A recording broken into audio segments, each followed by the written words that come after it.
로마서 6장 한번 보시겠습니다. 로마서 6장 11절입니다. 로마서 6장 11절 한 절만 같이 한번 읽겠습니다. 이와 같이 너희도 너희 자신을 죄에 대하여는 죽은 자요 그리스도 예수 안에서 하나님을 대하여는 산 자로 여길지어다. 오늘 내용이 6장 전체를 우리가 한번 살펴보려고 하니 시간이 좀 많이 필요할 것 같죠. 그래서 중심이 되는 구절은 6장 어디일까요? 로마서 6장에서 가장 중심이 되는 성경 구절을 한 구절을 찾아서 이야기하라면 저는 항상 답을 이야기해 드린다 그랬잖아요. 6장에서 가장 중심이 되는 성경 구절을 어디라고 찾아서 이야기할 수 있을까요? 물론 다 맞습니다. 우리 성도님들이 4절이라고 이야기해도 맞고 다 맞습니다. 그런데 오늘 제가 설교를 하려고 하는 내용 가운데에서 중심이 되는 성경 구절, 제 중심에서 이야기한다면 11절입니다. 그래서 11절을 제가 찾아서 읽었습니다. 이 단어 가운데에서, 이 11절 가운데에서 또 중요한 단어를 꼽으러 한다면 어떤 단어이겠습니까? 네, 여길지어다입니다. 여길지어다. 나를 그렇게 적용하라 하는 메시지입니다. 그래서 오늘 이렇게만 이해하시면 6장 얘기 다 이해한 겁니다. 그래서 하나씩 한번 살펴보도록 하겠습니다. 오늘 제목은 어떻게 되나요?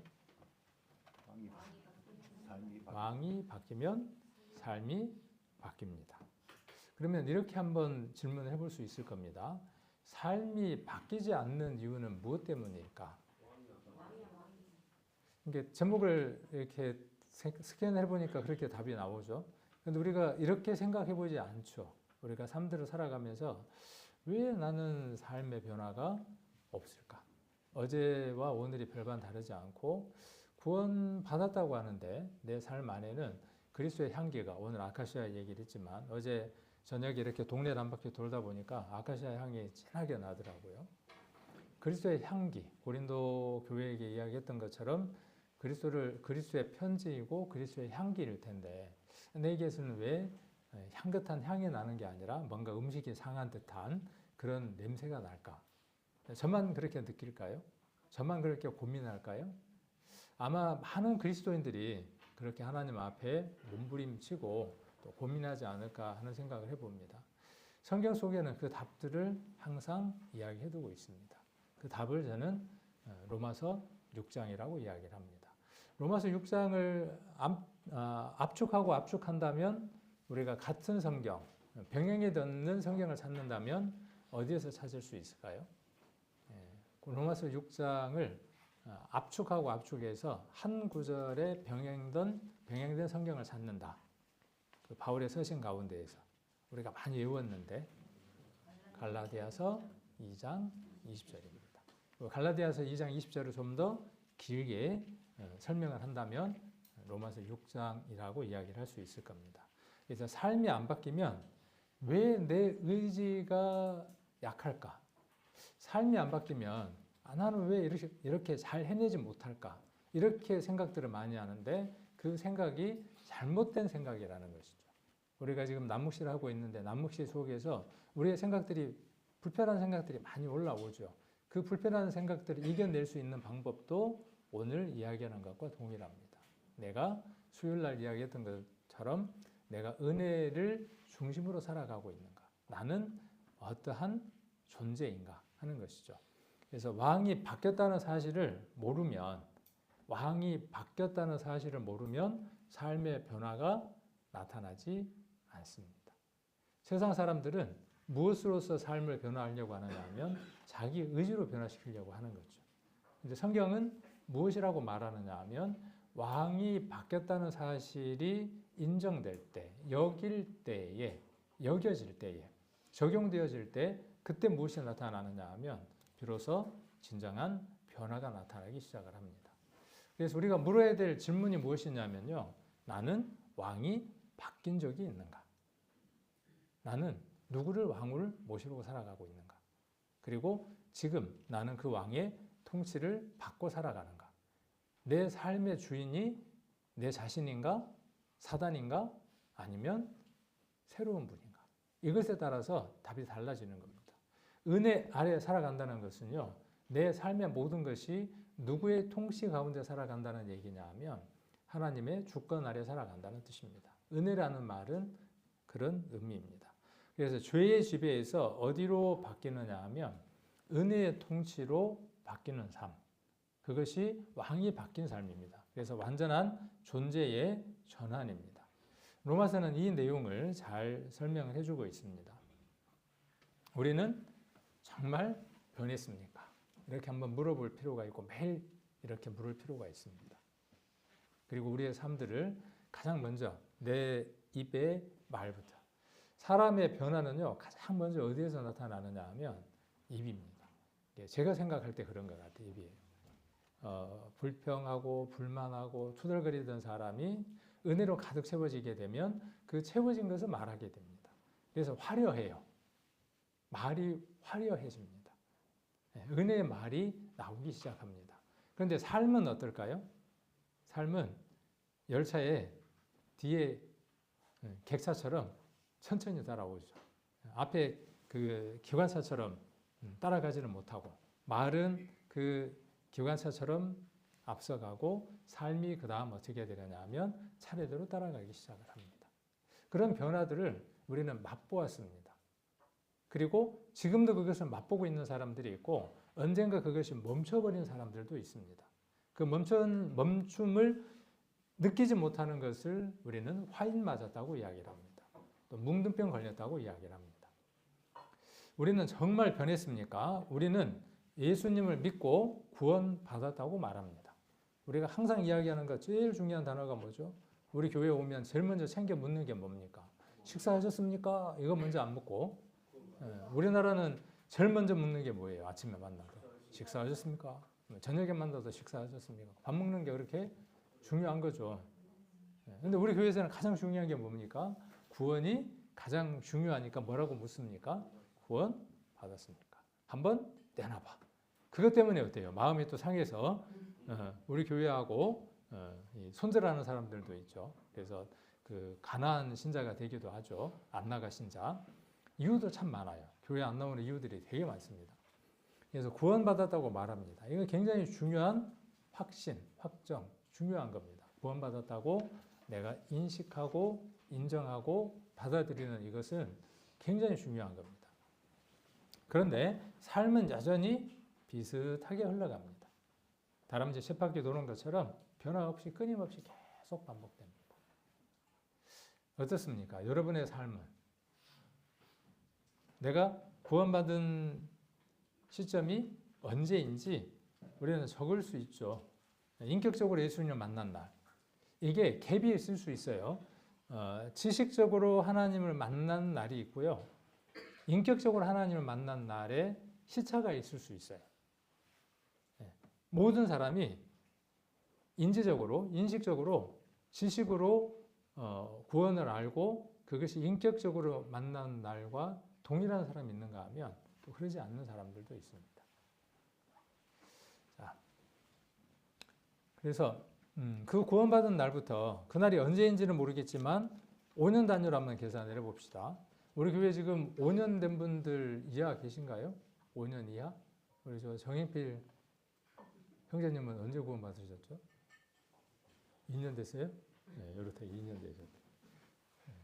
그래서 저희 참 그렇죠. 우리 이렇게 알잖아요. 2년. 그러면 그 전과 후가 어떨까요? 2년 전의 내 모습과 2년이 지난 내 모습은 어떨까요? 그리고 구원받고 난 지 1년이 됐을 때, 2년이 됐을 때 우리는 이것을 점검해 보려고 하지 않습니다. 그러나 우리의 인생은 내 것이 아니기 때문에 내 인생이면 대충 살아도 됩니다. 그러나 이 인생은 누구 것이냐면 내 것이 아니기 때문에 잘 관리해야 합니다. 청직이기 때문에. 시간, 물질, 건강 모든 것을 다 관리해야 합니다. 하나님이 나를 불러서 쓰시려고 할 때 내가 비리비리해서 힘이 없어서 일을 못하면 그것처럼 하나님께 누가 없잖아요. 그러니까 모든 것에 있어서 우리는 청직이고 타이트하게 치밀하게 관리를 해야 합니다. 성경을 보는 것도 마찬가지고 시간을 나눠서 사는 것도 마찬가지고. 숨이 안 쉬어집니까 갑자기? 그럴 만한 가치가 있는 일인가요? 없는 일인가요? 그럴 만한 가치가 있습니다. 이 세상에서는 많은 손해를 볼 겁니다. 그렇게 챙겨서 살아가면 물질적인 것, 시간적인 손해들 혹은 누군가로부터 손가락질을 당할 수도 있습니다. 바보 같다고 이야기할 수도 있을 겁니다. 그러나 보이지 않는 그 하나님 나라에서는 하나님께서 잘했다, 충성된 종이라고 하는 그 칭찬의 음성을 분명히 들으실 수 있을 겁니다. 그러므로 청지기는 계산하는 겁니다. 매일 계산해 보는 겁니다. 하루의 그 시간들을 정리해서 살아가는 겁니다. 그래야만 바른 삶입니다. 그래서 비슷하게 흘러가고 있다면 우리는 한번 점검해 볼 필요가 있죠. 나는 분명 구원받았는데 왜 이대로일까? 말해서 왜 다른 사람을 맨날 흉만 보고 살아갈까? 흉을 본다는 사실도 모르고 살아가는 사람도 있어요.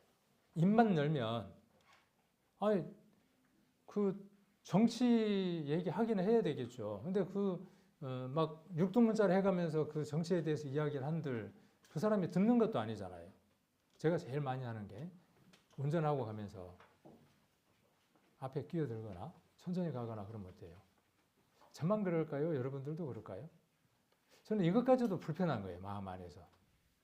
운전하고 하면서 저 왜 저렇게 천천히 가? 왜 저렇게 끼어들어? 그러면서 어떻게 해요?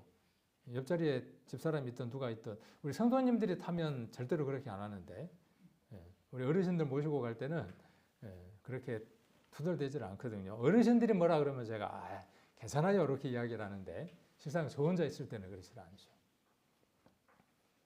왜 그러고 계속 살아가냐는 거죠. 왜 그렇게 변화 없이 이런 부분들에 관한 거. 그래서 당신은 변화가 없는 것이 아니라 중요한 게 변화를 모르고 살아가는 겁니다. 우리 안에 어떤 변화가 한번 있었다는 사실을 모르고 살아가는 거죠. 수요일 날 얘기와 맥이 같습니다. 우리 안에 은혜가 얼만큼 충만한지를 알지 못하기 때문에 우리는 지금도 정지 안에서 살아가고 로기스 모의 속에서 살아가는 겁니다. 그 은혜를 충만하게 느끼면 우리 입에서 무엇이 나올 수밖에 없냐 하면 은혜의 말이 나오죠. 아까 그 운전할 때도 제가 투덜거린다 그랬는데 지금은 많이 줄었어요. 그러면 제 의지로 줄었냐? 제 의지로 준 건 가치가 없죠. 세상 사람들도 저보다 더 도덕적인 사람들이 많으니까. 근데 제 의지가 아니라 은혜로, 복음으로 그렇게 적용하고 살아가면서 이런 것이 정말 하나님이 원하시는 삶이구나 하는 생각들을 많이 해보게 됩니다. 그래서 변화를 모르고 살아가는 것, 이 부분에 대해서 좀 더 이야기를 해보고 싶어서 우리는 변화가 될 사람이 아니라, 그렇죠? 우리는 어떤 사람입니까? 말씀은 우리는 항상 뭘 보느냐 하면 나타나 있는 현상을 보는 겁니다. 나로부터 나와 있는 현상을 지금 보는 거예요. 그런데 말씀은 뭐라고 이야기를 하느냐 하면 하나님 안에서 우리의 모습이, 존재가 이미 어떻게 되어져 있는가를 우리로 하여금 보게 하시는 거죠. 완전히 시선이 다른 것이죠. 그래서 믿음이라고 하는 것은 나를 믿는 게 아니라 나를 의롭게 하신 그분을 바라보는 거죠. 로마서 6장 1절로 23절까지를 4개의 부분으로 좀 나눠서 살펴보려고 합니다. 이렇게 나누는 걸 페리코프라고 이야기하기도 합니다. 어떤 사람들은 이 페리코프를 2개로 나누는 사람도 있고 6장을 어떤 사람들은 5부분으로 나누는 사람도 있고 저는 오늘 편의상 4개의 부분으로 나눴습니다. 그래서 초점이 어디에 있느냐 하면 변화입니다. 그리고 초점이 어디에 있느냐 하면 왕에 관한 겁니다. 올해 우리 교회 목표가 삶으로 확장되는 하나님 나라입니다. 하나님 나라의 백성이고 그 나라의 왕은 누구이냐 하면 누구입니까? 하나님입니다. 내가 인정하면 그분이 하나님이 되는 겁니까? 이미 그분은 내 삶의 왕이십니까? 내 삶의 왕이시라는 사실이죠. 자, 그래서 4부분으로 한번 나눠 보려고 하는데 첫 부분이 로마서 6장 1절부터 한번 표시를 해 두셔도 좋을 것 같습니다. 로마서 6장 1절부터 11절까지가 한 부분입니다. 그래서 존재의 변화입니다. 존재론적 전환, 변화라는 것보다는 변화하고 전환은 좀 다른 의미이죠. 전환입니다. 존재 자체가 완전히 뒤바뀐 것에 대해서 1절부터 11절까지 이야기를 하고 있습니다. 그래서 우리는 어떤 책임이 있는 사람이냐 하면 그렇게 존재가 전환된 것을 내가 수용하고 판단하고 받아들이고 살아야 한다 하는 것으로 11절에 마침표를 찍습니다. 그 다음 12절부터죠. 좀 비슷하죠. 여러분들이 갖고 있는 성경에 동그라미 되어 있는 것처럼 좀 비슷합니다. 12절부터 14절까지를 한 페리코프로 제가 또 정했는데 주권의 변화입니다. 왕이 바뀌었어요. 왕. 어떤 왕이 바뀌었는가를 12절부터 14절에서 이야기를 합니다. 그 다음 15절부터 시작해서 15절부터 20절까지입니다. 20절까지가 너희가 죄의 종이 되었을 때에는 의에 대하여 자유하였느니라. 그래서 18절하고 20절하고 두 개를 대비하면서 이야기를 합니다. 그래서 소속이 변화되었다는 겁니다. 누구의 종이냐에 대한 문제죠. 여기선 누가 왕이냐에 대한 얘기라면 세 번째 그 페리코프에서는 누구의 종이냐는 거죠. 소속이 바뀐 것에 대해서 이야기를 하고 있습니다. 그 다음 21절부터 23절까지가 결과입니다. 열매입니다. 열매가 변화되는 거죠. 열매가 바뀌는 과정에 대해서 이야기를 하고 있습니다. 그래서 이렇게 네 부분으로 나누어서 좀 살펴보려고 합니다. 5부분으로 나누는 사람들은 1절부터 5절까지로 나눕니다. 그리고 6절부터 11절까지 이렇게 나누기도 하고, 그 다음 둘로 나누는 사람들은 1절부터 12절, 11절, 12절로 23절 이렇게 나누겠죠. 그래서 어떤 부분에 이 중점을 두고 설명을 하려고 하느냐에 따라서 나누는 부분들은 조금 다를 수 있습니다. 그래서 이렇게 네 부분에 대해서 오늘 살펴보려고 합니다. 존재의 전환입니다. 존재. 이전의 존재와 지금의 존재는 어떤 존재이죠? 복음을 우리가 깨닫는다, 복음을 믿는다, 복음을 수용한다, 영접한다, 그의 이름을 믿는다라는 얘기는 우리가 어떤 존재였는데 어떠한 존재가 되었다고 하는 것에 대해서 우리가 수용하고 받아들이는 과정입니다. 존재가 전환되었죠. 어떤 존재에서 어떤 존재로 전환됐습니까? 그 내용이 이제 6장 1절부터 설명하고 있습니다. 자, 우리는 이미 어떤 존재라고 이야기를 합니까? 이미 어떤 존재예요? 죽었습니다. 뭐에 대해서 죽은 것이죠? 죄에 대해서. 그래서 죄에 끌려가고 이길 수 없던 옛사람. 이것이 이전의 우리의 존재였어요. 그래서 이전의 우리의 존재는 무엇밖에 할 수 없는 존재였냐 하면 죄라고 하는 것을 범하며 살아갈 수밖에 없는 존재였어요. 그런데 이 존재가 누구와 함께 예수님과 함께 십자가에 못 박힘으로 말미암아 죽었다는 것을 선언하고 있죠. 그리고 여기 보면 예수님과 합하여 무엇을 받고? 세례를 받고. 이 세례는 어떤 세례일까요? 여기 이제 세례라고 되어 있는데 좀 더 정확하게 이야기한다면 침례가 맞겠죠. 자주 말씀을 드리지만 세례라는 말은 씻는 예식 전체를 포함하는 겁니다. 그러니까 씻겨 내려가는 예식이 여러 예식이 있을 수 있겠죠. 예를 들면 물이 없는 나라에서는 물을 이렇게 조금 담아다가 머리에다가 이렇게 뿌릴 수도 있겠죠. 그 다음에 또 어느 나라는 우리나라처럼 사계절이 있는 나라 같은 경우에는 물속에 들어갔다가 올라올 수도 있겠죠. 그럴 때 이제 침례가 되겠죠. 그래서 이 모든 것들을 다 포함하는 명칭이 그냥 세례입니다. 그러나 진정한 씻김의 바른 의미를 포함하는 단어를 이야기한다면 잠긴다는 침례라고 하는 의미가 맞습니다. 왜? 예수님이 요단강에서 물을 이렇게 해가지고 예수님 머리에 이렇게 뿌린 것이 아니라, 그래서 요한이 그렇게 뿌린 것이 아니라 어떻게 했기 때문에 예수님을 요단강 아래 완전히 잠겨졌다가 올라오셨기 때문에. 그 의미는 무엇이냐 하면 그리스도께서 물에 완전히 잠겼다가 올라오는 의미는 무엇이냐 하면 지금 로마서 6장에서 말하고 있는 바죠. 그리스도께서 죽으시기 위한 것이죠. 죽음을 이야기하는 것이죠. 그리스도 자체는 죽을 의미가 전혀 없죠. 누구 때문에? 나 때문에 그가 대신 죄를 지고 죽어야 하기 때문에 그것을 예표를 하기 위해서 물 아래로 내려가는 것이죠. 6장 한번 보시면 1절부터 한번 보시면 그런즉 우리가 무술만 하리요. 6장 1절. 그런즉이라는 말은 뭔 말일까요? 5장의 얘기를 끌고 온 거예요. 5장의 얘기를.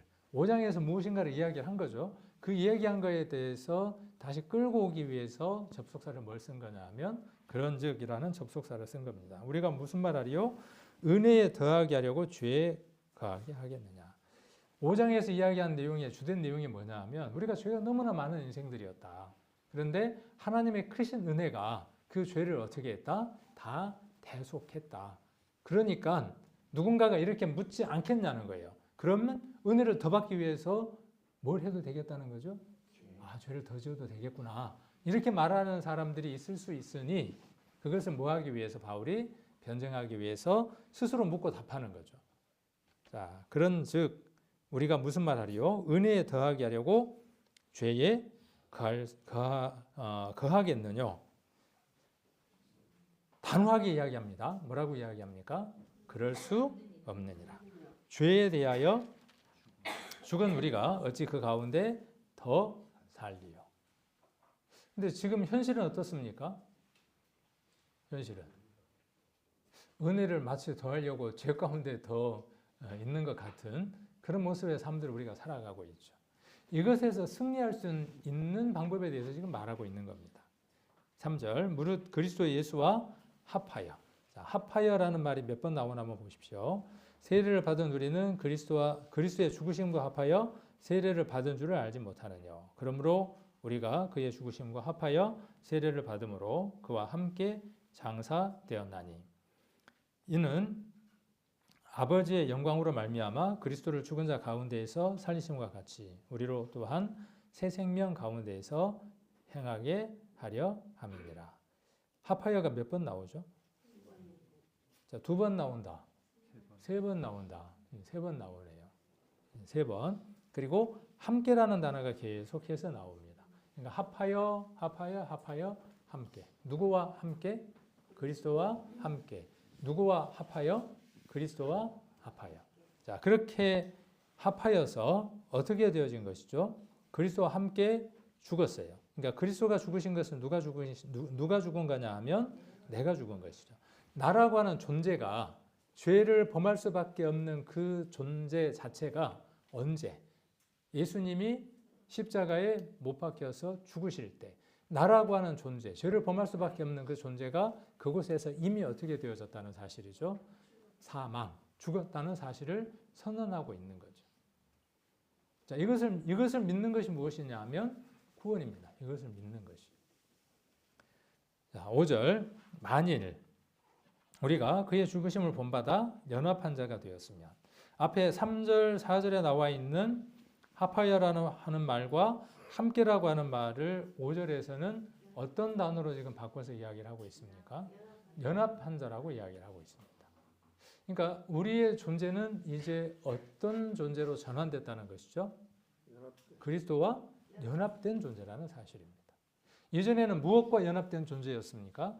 죄와 사망과 사단에게 연합된 존재였습니다.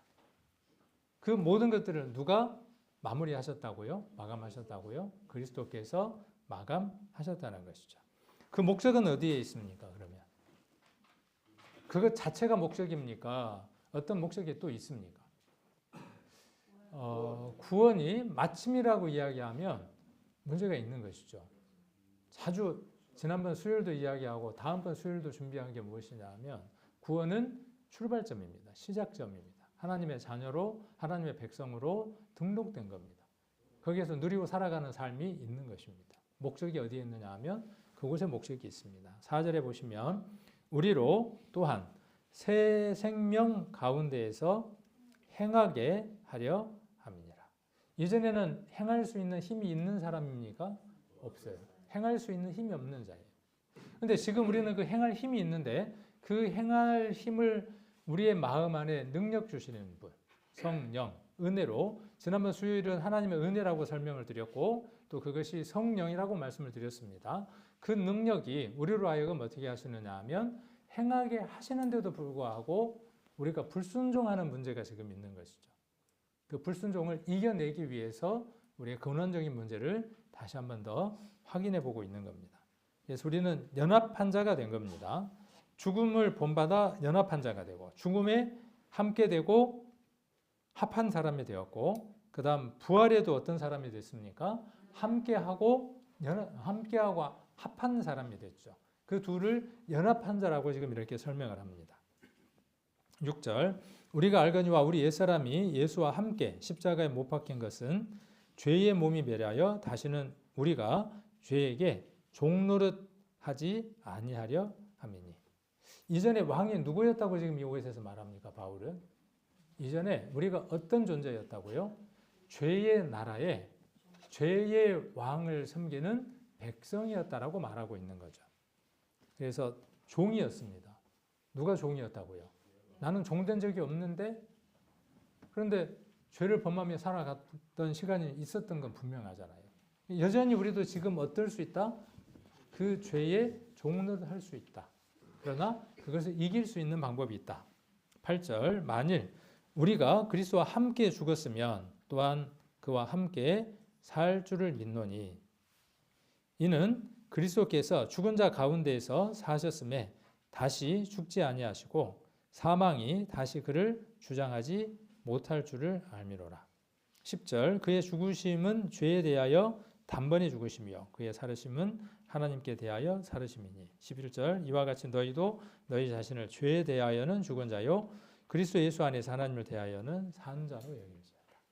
그래서 능력은 어디에서 나오느냐 하면 나라고 하는 존재가 어떤 존재로 전환됐느냐 하는 거예요. 이 문제. 성경은 무엇을 말하고 있습니까? 이것에 대해서 이야기를 하고 있습니다. 우리가 성경에 보면 그리스도가 우리를 대신하여 죽으셨다라고 말씀하고 있죠. 근데 그런 의문 가져보시지 않았습니까? 그리스도가 나를 대신해서 죽으셨다고 기록되어 있는데 여기에서는 지금 뭐라고 기록되어 있습니까? 그리스도와 함께 죽었다. 함께 부활했다. 함께 산자가 됐다라고 이야기를 하는데 어느 게 맞는 겁니까? 대신 죽은 게 맞는 겁니까? 함께 죽고 함께 부활하신 게 맞는 겁니까? 그럼 대신은 어떻게 해야 돼요?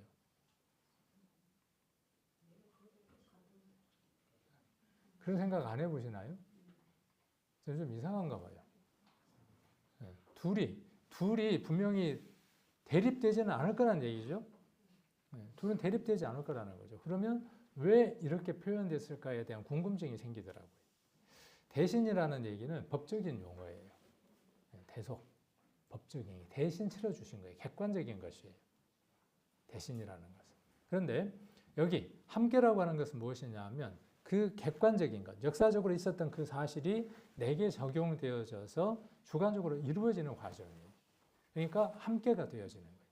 그러니까 대신과 함께라고 하는 것은 불가분의 관계 속에 있는 겁니다.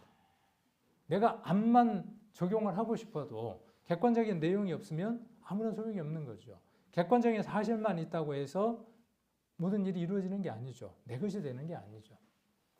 그래서 지금 로마서 6장에서는 무엇을 말하느냐 하면 함께라고 하는 것에 대해서 좀 더 자세하게 설명하고 있는 겁니다. 우리의 능력은 어디에서 나오느냐 하면요. 함께입니다. 합하여입니다. 연합한 자가 누구인가, 어떤 내가 존재가 되었는가를 확인하는 데부터 시작이 됩니다. 그래서 우리는 예수님을 믿는 것에서 그치는 것이 아니라 예수님과 함께 죽은 사람입니다. 더 이상 죄와 싸우는 옛 사람이 아닙니다. 여기 제가 헬라어를 하나 적어두었는데 순푸토이라고 이렇게 읽죠. 여기 적어놨으니까 이 말이 뭐냐 하면 연합한 자라는 말입니다. 그러니까 연합한 자를 그러니까 순푸토이라고 하는 헬라어 단어를 우리 한글에서는 뭐라고 번역을 했냐 하면 연합한 자라고 번역을 했습니다. 연합한 자라는 말의 의미는 어떤 것이냐 하면 함께 심겨져 하나가 되어졌다는 얘기입니다. 그러니까 예수 그리스도와 우리가 이제 어떠한 자가 됐다는 거죠? 함께 심겨진 거예요. 함께. 한 뿌리의 진액을 받는 사람이 존재가 되어졌음을 이야기를 합니다. 그리스도와 연합한 존재의 전환입니다. 은혜에 더하게 하려고 죄를 가하겠느냐? 그럴 수 없다라고 단언합니다. 나의 옛사람은 죄의 몸으로 멸망당할 몸이었습니다. 예수님과 함께 십자가에 못 박혀 더 이상 죄에게 종노릇하지 않는 상태가 됐습니다. 그래서 죽은 자입니다. 무엇에 대해서 죽은 자입니까? 죽은 자라는 말은 반응이 없다는 뜻도 돼요. 잠자는 자와 죽은 자는 완전히 구별이 되죠. 잠자는 자는 흔들어 깨우면 야 맛있는 거다 그러면 어떻게 해요? 얼른 일어나잖아요. 그런데 죽은 자는요, 맛있는 거라고 말을 하든 뭘 하든 반응이 없는 거죠. 그래서 이런 의미로 우리가 이해해도 됩니다. 죄에 대해서 죽은 자라는 것은 죄에 대해서 반응하지 않는 자여야 된다는 의미도 됩니다. 죄를 더 이상 반응하지 않는 존재로 바뀌었음을 이야기를 하는 겁니다. 그 죄를 내가 객관적으로 판단할 수 있는 존재가 된 것입니다. 자, 그리스도와 함께 새 생명을 얻었습니다. 새 생명을 얻었다는 것은 새로운 삶을 살아갈 수 있는 존재라는 것이죠. 이전의 삶은 죄를 범하는 삶이라면 지금의 삶은 어떤 삶? 아까 6장 4절에 기록되어 있는 대로 뭐 하려고 하는 거죠? 새 생명. 이전에 우리가 생명이 있었죠. 그런데 이제 어떤 생명? 새 생명. 이 생명은 어떤 생명? 우리 광영 생명교회 할 때 그 생명입니다. 네, 굉장히 좋은 이름이에요.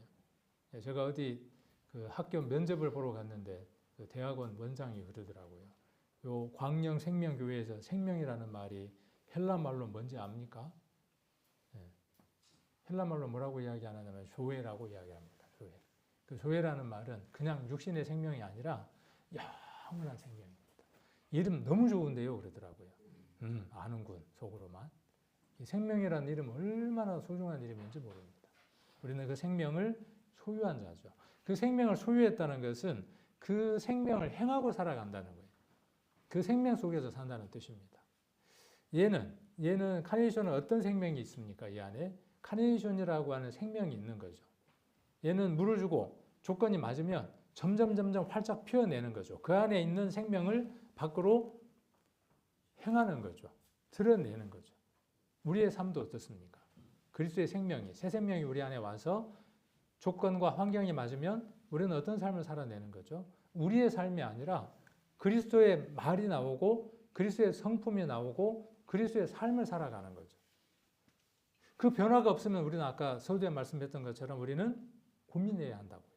아, 내가 왕이 바뀌지 않았을까? 왕이 바뀌었는데 나는 왜 순복하고 순종하지 못할까? 그러면 다시 우리는 어디에 엎드려야 합니까? 내 열심을 죄는 게 아니라 정죄를 하는 것이 아니라 어디로 다시 가서 십자가 아래로 다시 가서 그 은혜의 충만함을 채우지 않으면 우리는 더 멀리 갈 수 없습니다. 그래서 나의 새 사람입니다. 그리스도를 죽은 자 가운데서 살리심과 같이 우리도 새 생명 가운데서 행합니다. 그래서 산 자입니다. 여기는 죽은 자이고 산 자. 두 번째로 주권의 변화가 생긴다 그랬죠. 주권의 변화. 이제 누가 왕입니까? 아까 존재가 전환이 됐습니다. 그러면 이제 누구를 왕으로 모시고 살아야 되냐는 거죠. 바실레이아라는 말을 계속 제가 이야기를 하죠. 바실레이아는 왕국입니다. 왕국. 로마 시대의 왕국, 그 바실레이아를 이야기하는 겁니다. 황제의 발이 닿는 곳이 어디냐 하면 로마의 영이 되는 겁니다. 그 발이 닿는 곳이 뭐냐 하면 황제의 통치권이 미치는 겁니다. 황제가 안 가도 돼요. 황제가 안 가고 누가 가도 누군가 그 신하나 장군이 가거나 그래도 그의 이름으로 가면 거기는 누구의 영이 되느냐 하면 황제의 영이 되는 겁니다. 그걸 가리켜서 바실레이아라고 이야기를 합니다. 하나님의 나라입니다. 누가 하나님의 나라입니까? 저와 여러분이 하나님의 나라입니다. 누가 우리를 밟으셨습니까? 누가 우리를 그의 땅으로 삼으셨습니까? 누가 우리를 그의 영토로 삼으셨습니까? 하나님이 우리를 밟으셨습니다. 우리 안에 오셨습니다. 그래서 누구의 영토가 되었냐 하면 그의 영토입니다. 그러면 무엇이 나타나야 되겠습니까? 그 왕의 지배를 받아야 될 거 아니에요. 불순종하면 어떻습니까? 문제가 있겠죠. 그래서 통치, 바실유라고 이야기를 합니다. 통치, 지배하다, 왕노릇하다 그런 뜻입니다. 그래서 12절부터 보시면 그러므로 너희는 죄로 너희 죽을 몸에 왕노릇하지 못하게 하고 왕노릇 이게 뭐라고요? 바실레아라고 하는 그 하나님 나라 영토의 개념을 갖고 있는 데에서 나온 바실유오라고 하는 단어를 썼다고요. 그러니까 통치를 받는 거죠. 이전에 우리는 누구의 영토였고 누구의 밟힘이었냐 하면 사단의 죄의 영토였어요. 그래서 죄가 어떻게 했습니까? 왕노릇했어요. 죄로 너희 죽을 몸에 왕노릇했어요. 그러니까 죄와 죽음의 관계는 어떤 관계이죠? 죄와 죽음은 불가분의 관계. 죄가 무엇을 가져오는 겁니까? 사망을 가져오는 거죠.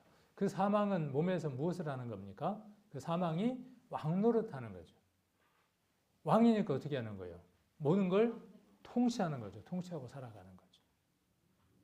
여러분은 어떤 통치를 받았던 사람이라고 말하느냐 하면 이 죄의 통치를 받았던 사람이라고 이야기를 합니다.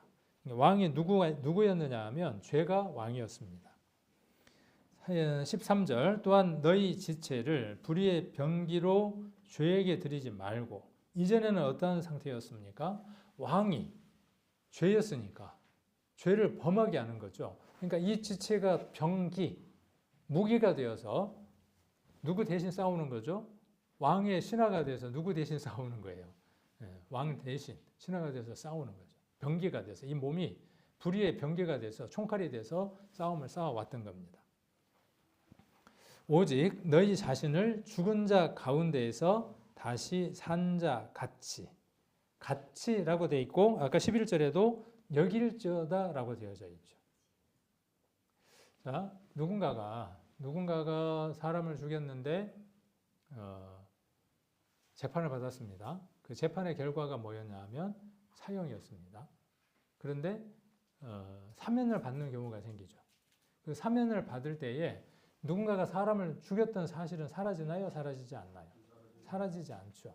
그러나 법에서 뭐라고 지금 선언했기 때문에 그 죄에 대한 탕감을 해준다라고 이야기를 했기 때문에 나는 사면되어서 그 죄에 대한 사함을 받은 자로 내가 여겼을 때 그 법이 누구의 것이 되죠? 내가 누릴 수 있는 것이 되죠.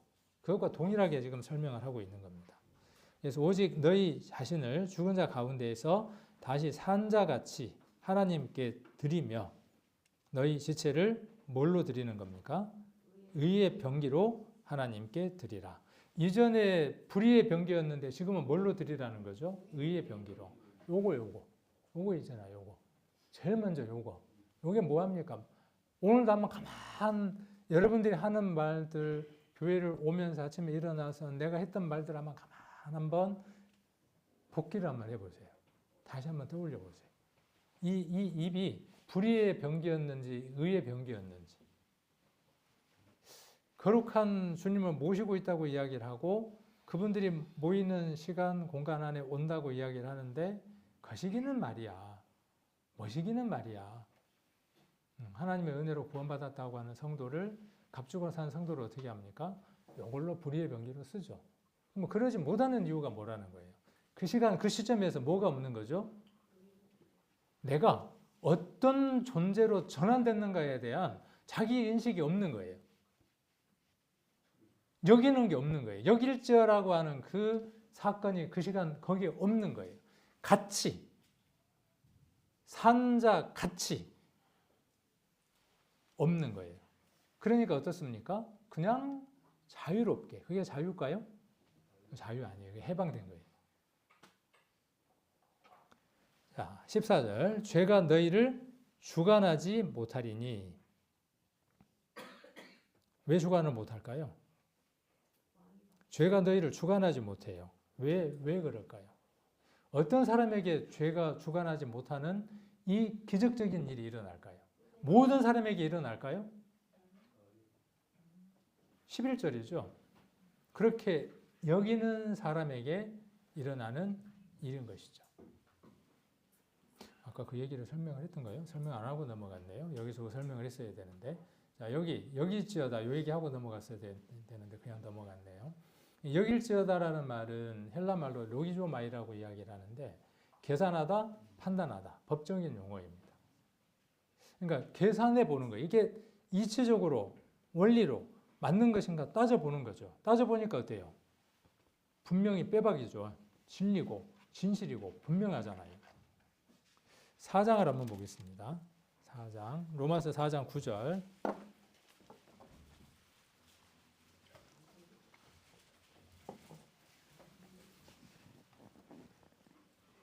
로마서 4장 9절. 같이 한번 읽겠습니다. 그런즉 이 행복이 할례자에게뇨 무할례자에게도뇨 대저 우리가 말하기를 아브라함에게는 그 믿음을 의로 여기셨다 하였노라.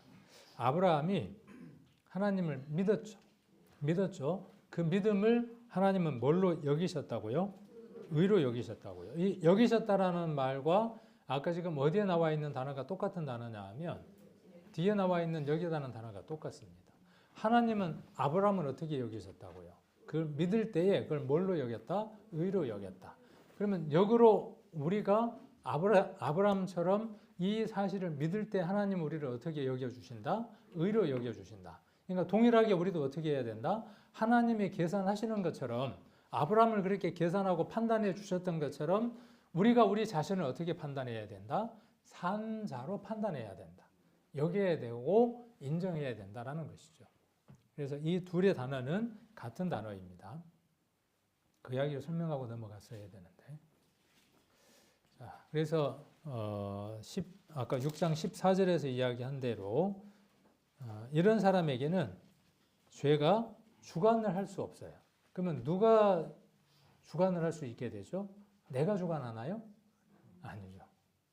뭐가 주관하게 됩니까? 뒤에 이는 너희가 법 아래에 있지 아니하고, 법 아래에 있다는 말이나 죄가 주관한다는 말이나 동일한 맥락이죠. 어디 아래에 있습니까? 은혜 아래에 있습니다. 은혜라고 하는 것 우리 수요일 날 이야기했지만 하나님의 은혜, 그 은혜 아래에 있기 때문에 그렇죠. 그래서 문제는 나의 행동이 문제인 게 아니라 이 행동이 어디에서 나왔는가에 대한 근원에 대한 것을 살펴볼 수 있어야죠. 그래서 누가 나를 다스렸는가? 누가 나를 다스렸는가? 누가 나를 다스리고 있는가죠. 지금 당신을 흔드는 것은 죄입니까? 은혜입니까? 이것을 발견하고 이것을 적용할 수 있는, 여길 수 있는 사람은 은혜 가운데 있는 사람입니다. 뭔지 모르고 살아가는 사람은 죄 가운데 있습니다. 주관하는 상태에 있게 됩니다. 그가 구원함을 받았을지라도 승리하는 삶을 살아갈 수 없습니다. 우리 교회 모든 성도님들이 승리하는 삶을 살아갔으면 좋겠습니다. 저도 마찬가지고. 그래서 이 말씀 우리가 드리는 이유가, 또 남목실을 하는 이유도 어디에 있느냐 하면 승리를 가져다 줍니다. 그리고 한번 그 승리를 맛보면 이것이 승리구나라고 알게 됩니다. 그리고 그 길로 더 나아가게 됩니다. 주권의 변화이죠. 그래서 두 왕의 대립이죠. 죄냐, 은혜냐. 우리는 살아가는 것 가운데에서 누구의 통치를 받느냐는 거예요. 지금도 여전히. 그래서 은혜의 통치를 받게 되면 자신을 하나님께 의의 병기로 드리는 사람이 됩니다. 죽은 자 가운데에서 다시 산 자같이 생활하는 겁니다. 이전에 사람을 죽였던 사형수지만 이제 어떠한 자로 살아가느냐 하면 그 모든 사실을 잊고 의로운 자 같이 그렇게 삶을 살아가는 겁니다. 내 지체를 의의 병기로 승화시키고 은혜 아래에 있습니다. 죄가 주관합니까? 못합니까? 죄가 주관할 수 없는 사람이 누구라고요? 자, 그 얘기를 우리가 중심에서 들을 필요 있어요. 저와 여러분은 어떤 사람이다? 죄가 우리를 주관할 수 없는 사람이다. 그렇게 바뀐 사람들이다. 전환된 사람들이다. 그것이 우리 삶에 적용되기 위해서는 우리는 어디 아래에 있어야 한다? 은혜 아래 있어야 한다. 소속도 변화되었죠. 소속이 변화된 사실을 이야기를 합니다. 15절로 20절에 나와 있는 내용 가운데에는 소속이 어떻게 변화되었는가를 이야기를 합니다. 그런즉 15절 로마서 6장 15절 그런즉 어찌하리요 우리가 법 아래 있지 아니하고 은혜 아래 있으니 죄를 지으리요 그럴 수 없느니라. 어디에 소속으로 바뀌었는가를 확실히 해야 하는 거죠. 너희 자신을 종으로 들여 누구에게 순종하든지 그 순종함을 받는 자의 종이 되는 줄을 너희가 알지 못하느냐. 혹은 죄의 종으로 사망에 이르고 혹은 순종의 종으로 의에 이르느니라. 하나님께 감사하리로다. 너희가 본래 죄의 종이더니 너희에게 전하여 준 바 교훈의 본을 마음으로 순종하여 죄에게서 해방되어 의에게 종이 되었느니라.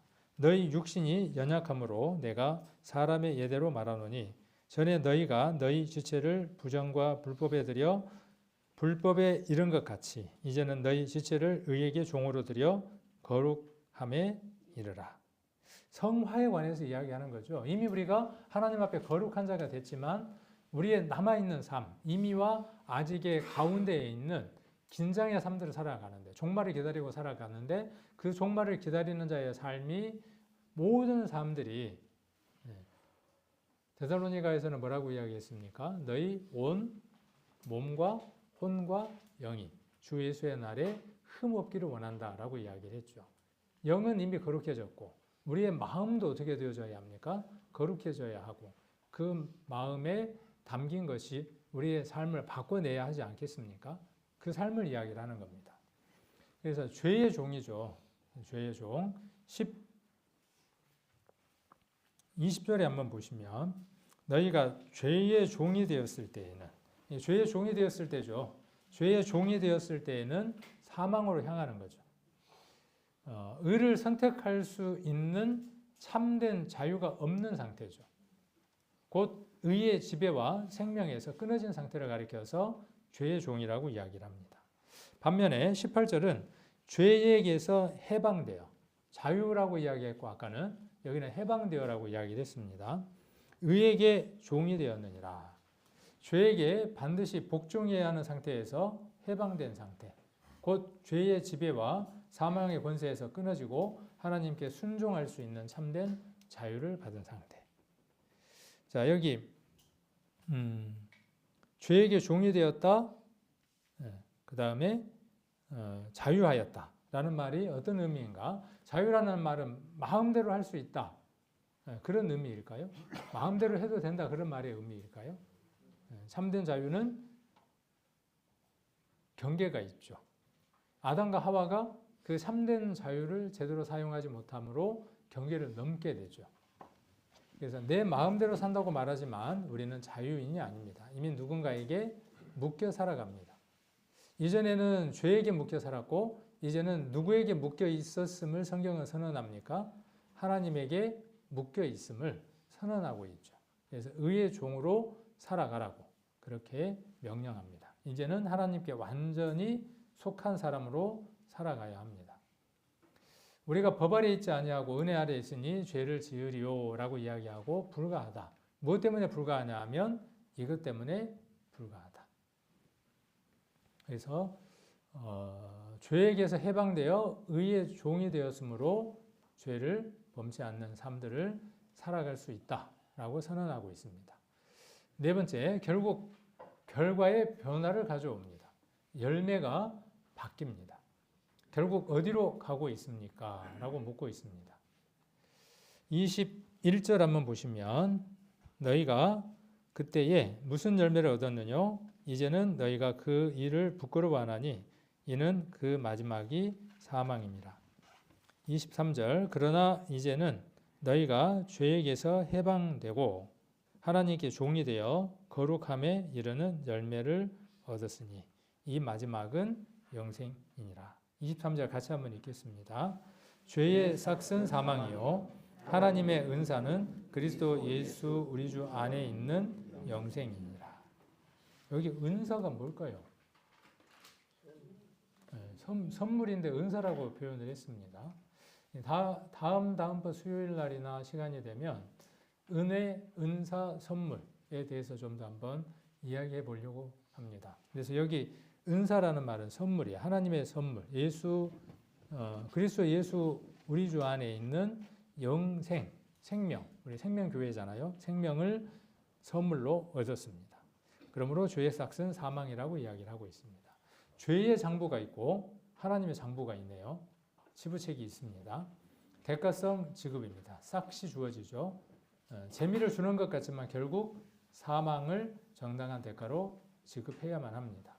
그러나 하나님의 장부에는 값 없는 은사, 선물이 주어졌고 아무런 대가 없이 오직 은혜로 무엇을 주셨냐 하면 영생을 주셨습니다. 삶은 반드시 무엇을 낳느냐 하면 결과를 낳습니다. 그러니까 삶이 변화되지 않는 것은 서두에 말씀드렸던 것처럼 내가 어떤 존재인가, 그 존재에 대한 인식이 없기 때문에 삶의 변화를 가져오기 어렵습니다. 열매와 영원한 보상입니다. 그래서 죄는 아래로 이렇게 내려가고 은혜는, 영생은 위로 올라갑니다. 거저 주시는 하나님의 선물 은사인데 최종적인 보상은 영생, 그리고 이 영생은 거룩함에 이르는 열매를 맺습니다. 그리고 뿌리는 하나님의 종이라고 하는 뿌리에 근거하고 있습니다. 왕이 바뀌면 삶이 바뀝니다. 왕이 바뀌어야 삶이 바뀌는 겁니다. 삶이 바뀌려면 왕이 바뀌어야 하고, 현재 나는 예수님과 함께 죽은 자입니다. 뭐에 대해서? 죄에 대해서. 나는 은혜 아래 있는 사람입니다. 은혜 아래 있는 사람은 죄의 욕망을 거스를 수 있는 강한 능력이 있는 사람입니다. 우리는 하나님께 속한 사람이므로 하나님께 복종할 수 있는, 순종할 수 있는 의의 종입니다. 이전에 죄의 종에서 의의 종으로 바뀌었습니다. 그리고 영생이라고 하는 것을 노력하면 얻는 것이 아니라 이미 값없이 선물로 얻은 자입니다. 이전에 우리는 사망이라고 하는 것을 선고받았지만 우리는 이미 은혜의 왕국을 넘어 우리는 이미 은혜의 왕국으로 완전히 넘어온 자입니다. 이 확인이 온전해야 우리는 거기서부터 진정한 삶을 살아갈 수 있게 됩니다. 여러분, 지금 누구의 통치 아래 살아가고 계십니까? 앞으로 어떤 통치를 받으시면서 살아가실 겁니까? 오늘도 여전히 내가 주인이 되어서 자신이 신이 되어서 삶을 살아가셨습니까?